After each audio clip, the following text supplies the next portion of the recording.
Hello everyone, সবাই কেমন আছো? আশা করি সবাই খুব ভালো আছো। আমিও কিন্তু খুব ভালো আছি। মানে গরমে যেরকম ভালোটা থাকার কথা সেটাই আছি আর কি।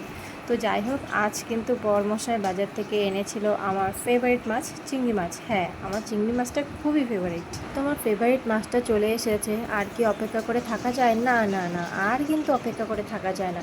তো চলো ঝটপট রান্না করে চলে গেলাম। তারপরে আগের দিনে 4 পিস কাতল মাছ ছিল, তো সেটাই ভাজা করছিলাম।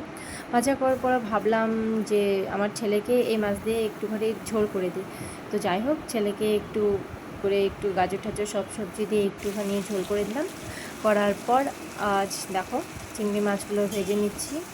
আর কী করি ভাবছি, কিন্তু আইডিয়া কিছু মাথায় আসছে না। ভাবছি আপাতত এটা দিয়ে চালাই, তারপরে রাত্রে কিছু একটা করা যাবে। তো যাই হোক, মানে এই ঝোলটাও বেশ খানিকটা করেছি যাতে আমরাও খেতে পারি।